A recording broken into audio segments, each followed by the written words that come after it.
Shalom. All praises to Yahweh Bahashem, Yahweh Shai, Bahashem Rakaf Wadash. Double honors to the elder apostles, the bishops, and the elders and Jim Master as well. Peace and salutations to elect. My name is Ainal.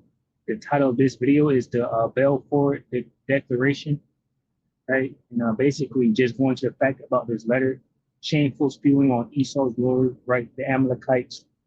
In this letter, it clearly states that,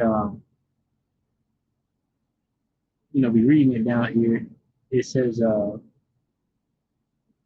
it being clearly understood that nothing shall be done which may prejudice the civil and religious rights of existing non-Jewish communities in Palestine. So basically, this letter is declaring that, which I'm gonna read it in its entirety, but it's basically declaring that these fake JWOs will go over there and that they could not, do anything to the people that was already there, and basically they're doing the exact opposite of that. So this letter incriminates them, in the banking elites. The Rothschilds have the actual copy because it was sent to the Rothschilds, and so yeah, it's just shameful spewing. We're going to read a little bit of Baruch chapter 4 and get Ezekiel 36. So read this. It says the Balfour Declaration was a public statement issued by the British government in 1917 during the First World War, announcing its support for the establishment of a national home for the Jewish people, right? The fake Jewish people in Palestine, then an Ottoman region with a small minority Jewish population. The declaration was contained in a letter dated 2nd November 1917 from the United Kingdom's Foreign Secretary Arthur Balfour to Lord Rothschild, a leader of the British Jewish community, for transmission to the Zionist Federation of Great Britain and Ireland. The text of the declaration was published in the press on 9 November 1917. And I read this. It says, Dear Lord Rothschild, I have much pleasure in conveying to you on behalf of His Majesty's government the following declaration of sympathy with Jewish Zionist aspirations, which has been submitted to and approved by the cabinet. His Majesty's government view with favor the establishment in Palestine of a national home for the Jewish people and will use their best endeavor to facilitate the achievement of this object. It being clearly understood that nothing shall be done which may I can't really pronounce his word here.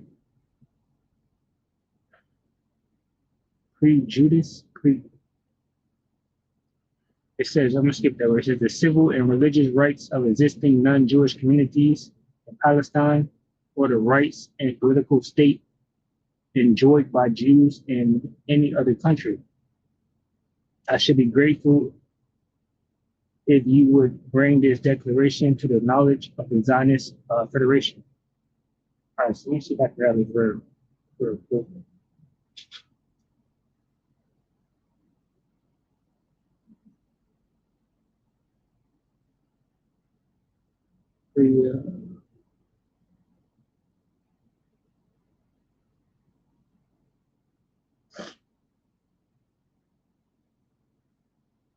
Prejudice.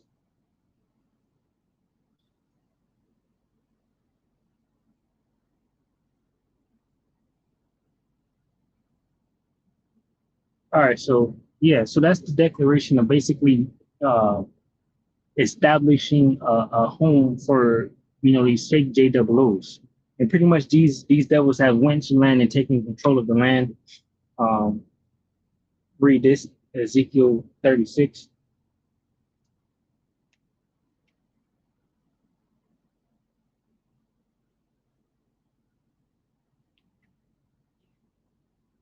And I got it here put up on the screen so you can read it yourself. Right, the real Jews, which are the Israelites, we didn't need a letter or help from the government or anything like that to establish a home that was given to us by the Lord Yahweh Bashmi, right? It was already ours, right? But these devils had to come up with this letter and all of that, So anyway, this is Ezekiel 36. It says, "Also, thou son of man, prophesy unto the mountains of Israel, and say, the mountains of Israel, hear the word of the Lord Yahweh. Thus saith the Lord Yahweh, because the enemy have said against you, Aha, even the ancient high places are ours in possession.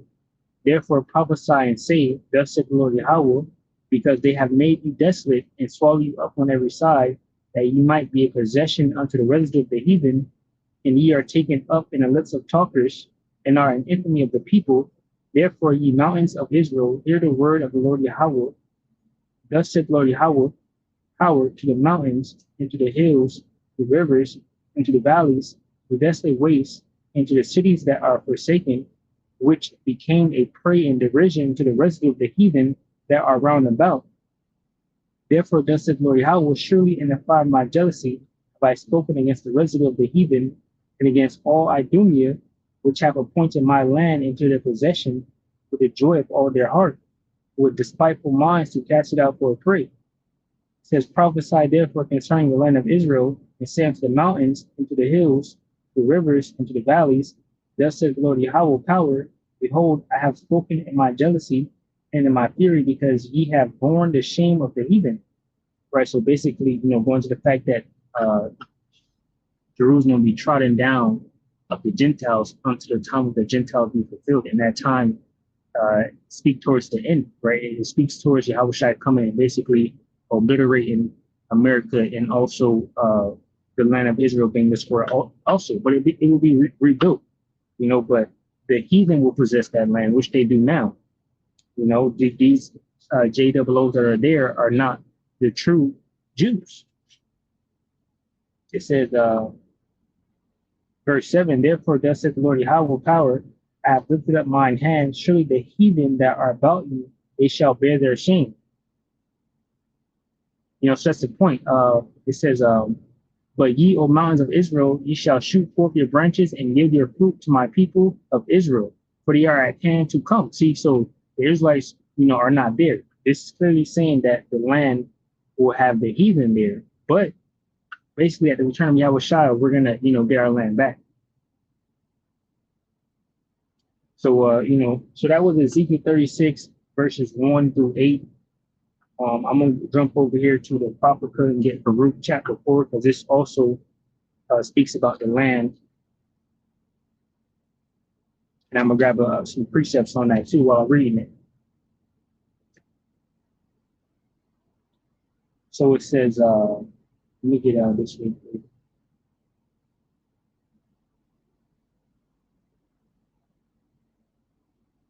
Grab Zechariah 9 and 6. It says, Zechariah 9 and 6, and a bastard shall dwell in Ashdod, and I will cut off the part of the Philistines. So basically, if you look on Google, which, if you look on Google, whatever, and just search up Ashdod, that's over there in the land of Israel, right? And that's where these fake JWOs are, right? Because they're the bastard. Israel is not there currently. So anyway, getting this Baruch chapter 4, starting at verse 1, it says, this is the book of the commandments of Yahweh, and the law that endures forever. All they that keep it shall come to life, but such as leave it shall die. Right? So the whole book, the Apocrypha included, the New Testament, the Old Testament, the Apocrypha, is the book of the commandments. We're supposed to keep it. It says, turn thee, Jacob, and take hold of it. Walk in the presence of the light thereof, and thou mayest be illuminated. Right? So the scriptures say, wisdom and knowledge shall be the stability of thy times. Right? And that's how you are illuminated, right? To have the wisdom and understanding. Verse 3, give not thine honor to another, nor the things that are profitable unto thee to a strange nation. Right? The scriptures say, cast not your pearl, before swine, basically. And the scriptures also say to seek out those, that are worthy. Let me grab one of those. Get 2 Timothy 2 and 2.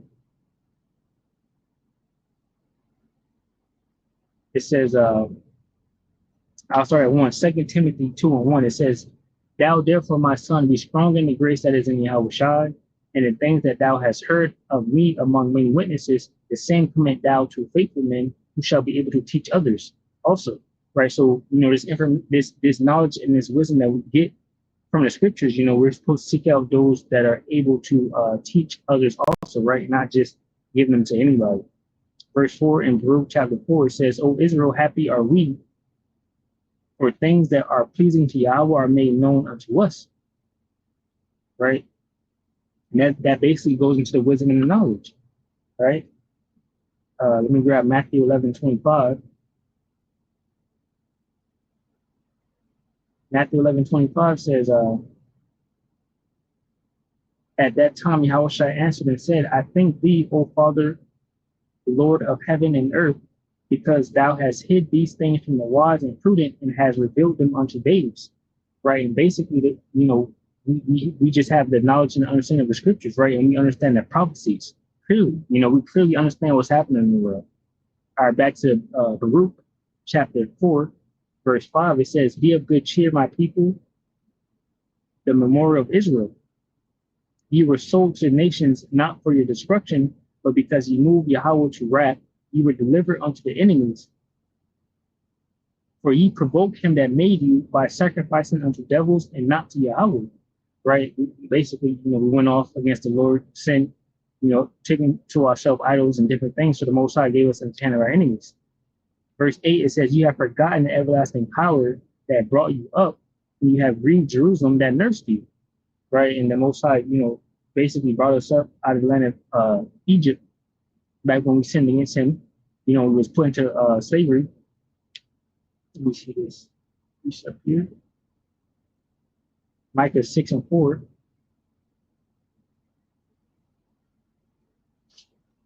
Micah 6:4 says, for I brought thee up out of the land of Egypt and redeemed thee out of the house of servants. And I sent before thee Moses, Aaron, and Miriam. Right? So the Most High, got us up out of the land of Israel and set us up, basically, the first kings over Israel to guide us and lead us. Verse 9 in Baruch chapter 4 says, for when she saw the wrath of Yahweh coming upon you, she said, hearken. So, I'll read verse 8 again. It says, ye have forgotten the everlasting power that brought you up. Ye have grieved Jerusalem that nursed you. For when she saw the wrath of Yahweh coming upon you, she said, hearken, O ye that dwell about Sion, Yahweh hath brought upon me great mourning. For I saw the captivity of my sons and daughters, which the everlasting brought upon them. So, right, so we were in our land with the Most High, going into, 70 AD, the sacking of the temples, the overthrow and all of that. We were led away captive. Verse 10 says, for I saw the captivity of my sons and daughters, which the everlasting brought upon them. With joy did I nourish them, but sent them away with weeping and mourning. Let no man rejoice over me, a widow and forsaken of many, who for the sins of my children are left desolate, because they departed from the law of Yahweh. They knew not his statutes, nor walked in his ways of his commandments, nor trod in the paths of discipline in his righteousness. Let them that dwell about Sion come, and remember ye the captivity of my sons and daughters, which the everlasting have brought upon them. For ye have brought a nation upon them from far, a shameful nation, and of a strange language, who neither reverence old man nor pity child. Right? And that goes into Esau, Edom, right? The so-called white man who raped, robbed, murdered, and killed, all of that, his way to where he's at now. In Isaiah 47:6. Isaiah 47:6 says, I was wroth with my people, I have polluted mine inheritance, and given them into thine hand. Thou didst show them no mercy upon the ancient, as thou very heavily laid thy yoke. See, so that was Esau, Edom, and the Most High basically is upset with that, Verse 16 in Baruch chapter 4, it says, these have carried away the dear beloved children of the widow, and left her that was alone desolate without daughters. Right? So, basically we were carried away into captivity by our enemies. Right? Joel 3:3 says, and they have cast lots for my people, and have given a boy for an harlot, and sold a girl for wine, that they may drink. See, this is what Esau even did during our captivity. Basically sold, boy and girl for different reasons. Verse 18 verse 17 in Luke chapter 4, but what can I help you? For he that brought these plagues upon you will deliver you from the hands of your enemies. So see, the Most High is going to deliver us out of this current captivity that we are still in, right? We're not in our land right now. We're still serving out our captivity. That goes into the curses, right? We can grab one curse right now, Deuteronomy 28:49, right? Because in the book of Deuteronomy 28, there's starting at like the 15th verse on down, it's a list of curses that will be put on the children of Israel. And that's one of the identifying factors you can say, well, who does these curses fit, right? And they fit the so-called black man, woman, and child, right? So verse 49 in chapter Deuteronomy 28, it says, the Lord shall bring a nation against thee from far, from the ends of the earth, as swift as the eagle flies, a nation whose tongue thou shalt not understand, a nation of fierce countenance, which shall not regard the person of old, nor show favor to the young. Right? So that was Esau Edom coming against us, right? It's in his history that, you know, the blacks were carried into slavery. Right? Now going back to verse 18 in Luke chapter 4, it says, for he that brought these plagues upon you will deliver you from the hand of your enemies. Right? Let me grab Baruch 2 and 30. It says, for I knew that they would not hear me, because it is a stiff-necked people. But in the land of their captivities, they shall remember themselves. Right? So basically, in our captivity, there will be a great awakening that happened, you know, because the scripture also said that we will discontinue from our heritage, the actual Israelites, right? We will discontinue from our heritage. But right here in verse 30 in Baruch chapter 2, it says, for I knew that they would not hear me because of the stiff-necked people, but in the land of the captivity, they shall remember themselves. So pursuant to Ezekiel 37, if you read that, the breath entered back into the Israelites and they stood upon their feet, you know, a exceeding great army. And that's pretty much what happened with the Israelites, right? These JOOs, they got the land, the states helped them, the governments helped them. That never happened with them, right? They don't use the Bible, right? And they don't teach. They don't do none of that. Verse 31, it says in Baruch chapter 2, verse 31, and shall know that I am the Lord Yahweh, Bahashim Yahushua, their power, for I will give them an heart and ears to hear, right? So now we have an understanding. And they shall praise me in the land of their captivity, right? So the Israelites will be in captivity, right? Not being helped by Lord Rothschild. It says, and return from their stiff neck and from their wicked deeds, for they shall remember the way of their fathers which sent before the Lord. And I will bring them again into the land which I promised with an oath unto their fathers, Abraham, Isaac, and Jacob, and they shall be lords of it. And I will increase them, and they shall not be diminished. And I will make there's war going on over in the land of Israel right now. It says, and I will make an everlasting covenant with them to be their power, and they shall be my people, and I will no more drive my people of Israel out of the land that I have given them. And that's the point. You have a whole bunch of these fake JOOs leaving the land because of the war, right? Being attacked from the enemies over there. All right, so verse 19 in Baruch chapter 4 says, go your way, O my children, go your way, for I am left desolate. I have put off the clothing of peace and put upon me the sackcloth of my prayer. I will cry unto the everlasting in my days. Be of good cheer, O my children, cry unto the Lord, and he shall deliver you from the power and hand of the enemies. Right? Let me grab Psalm 17 and 13 real quick. It says, arise, O Lord Yahweh Bashim Yahushua, disappoint him, cast him down, deliver my soul from the wicked, which is thy sword. Right? The wicked, okay, so Job 9 and 24 says the earth was given into the hand of the wicked. Who is that? Esau Edom. Esau Edom is spending billions of dollars to help Israel, sending them weapons of mass destruction right now to commit the things that they're committing over there, right? So they can't be the Israelites. Verse 22 in Baruch chapter 4 says, for my hope is in the everlasting, that he will save you, and joy is come unto me from the Holy One, because of the mercy which shall soon come unto you from the everlasting, our Savior. So Yahushua is coming back to help the Israelites, the real Israelites. It says, for I sent you out with mourning and weeping, but Yahweh will give you to me again with joy and gladness forever. right? So there's going to be joy and gladness forever, right? When the Israelites get put back in that land. Let me grab this. It's Revelation 22 and 12.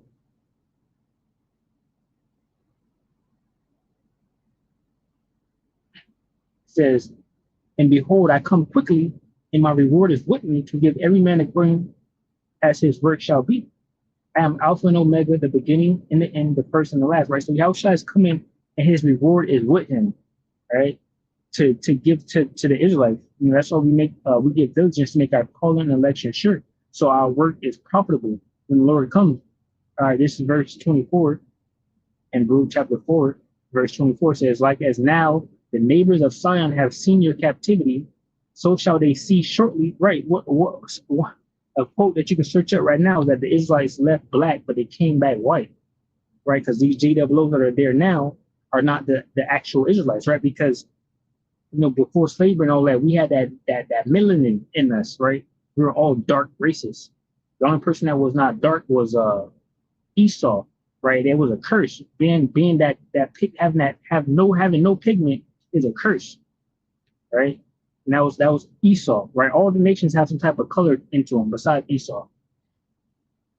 All right. So verse 24 says, like as now the neighbors of Sion have seen your captivity, so shall they see shortly your salvation from Yahweh, which shall come upon you with great glory and brightness of the everlasting. We grab this, Romans 9:26.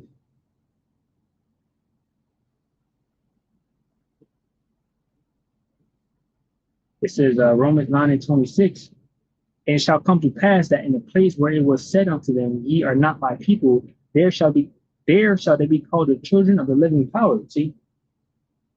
Excuse me. It says, my children suffered patiently the wrath that has come upon you from Yahweh, for thine enemy hath persecuted thee, but shortly thou shalt see his destruction and shalt tread upon his neck.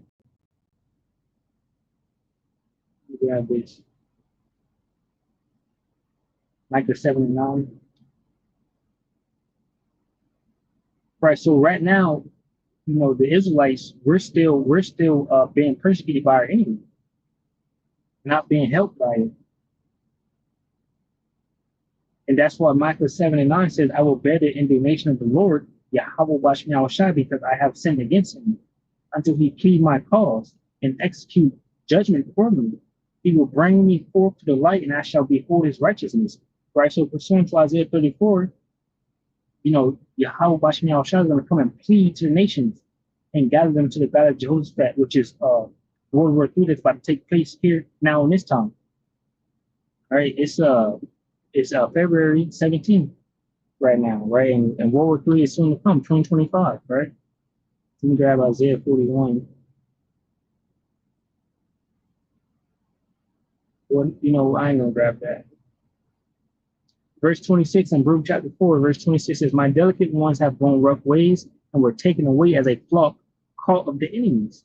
It says, be of good comfort, O my children, and cry unto Yahweh, for ye shall be remembered of him that brought these things upon you. For as it was your mind to go astray from Yahweh, so being returned, seek him 10 times more, right? And once again, the scripture is, give diligence to make you call an election sure. Let's see what this says, right?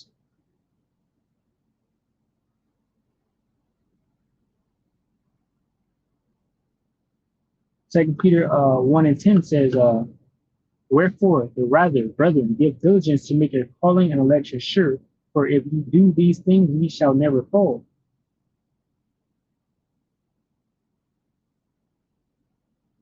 Right. So verse 29 in Baruch chapter 4 says, for he that hath brought these plagues upon you shall bring you everlasting joy again with your salvation.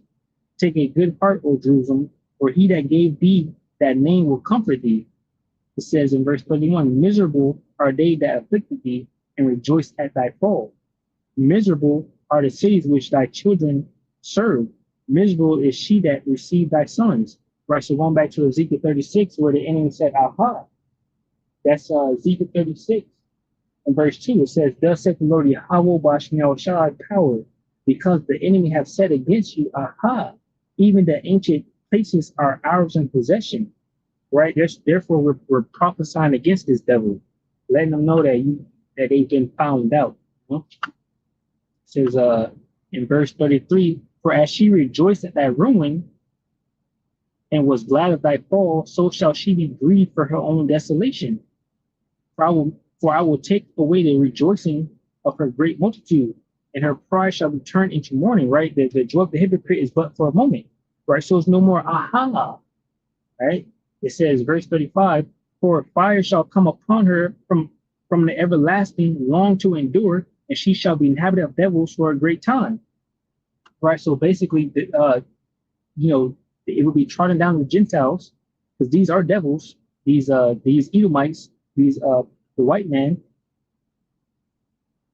So let me grab this Luke 21, Luke 21 and 24.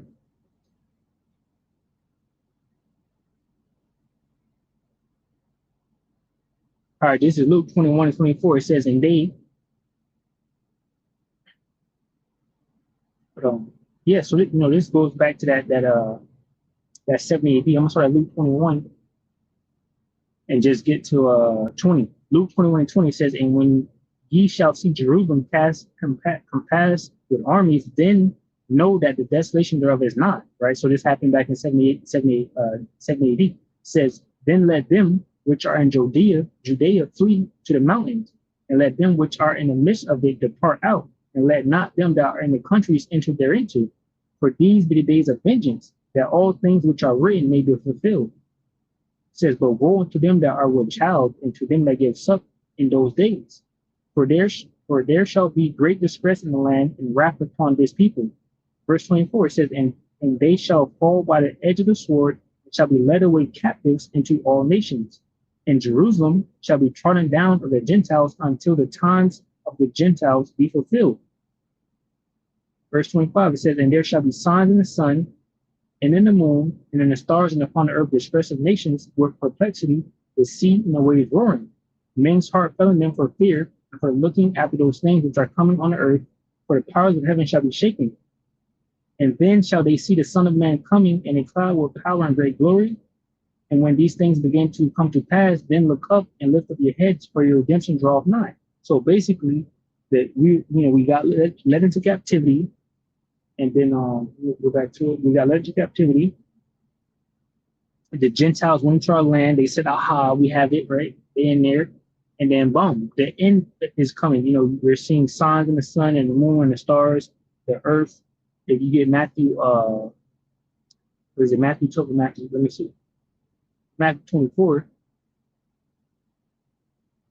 Uproars of the people, wars and rumors of wars, right? And then, boom, Yahushua is going to come, and he's going to redeem the elect, the Israelites. So, back to Baruch, chapter 4, verse 36, it says, O Jerusalem, look about thee toward the east, and behold the joy that cometh unto thee from Yahweh, right? That's Yahushua. It says, lo, thy sons come. Was saying in verse 36, it says, O Jerusalem, look about thee toward the east, and behold the joy that cometh unto thee from Yahweh, right? So Yahushua is going to come save and beam up the elect, and we're going to go back into our land. Verse 37 says, lo, thy sons come, whom thou sentest away. They come gathered together from the east to the west by the word of the Holy One, rejoicing in the glory of Yahweh, right? And I read Matthew 24 and 30. It says, Matthew 24 and 30, it says, and then shall appear the sign of the Son of Man in heaven, and then shall all the tribes of the earth mourn, and they shall see the Son of Man coming in the clouds of heaven with power and great glory, right? Which are the chariots. And he shall send his angels with a great sound of a trumpet, and they shall gather together his elect from the four winds, from one end of heaven to the other. See, so the Israelites right now are scattered throughout all nations still currently. They're not concentrated in the land of Israel right now. It says, yeah. All right. So that's the point. Lord willing, you were edified from the lesson. I'll say shalom to the elect, which consists of men, women, and children. Shalom.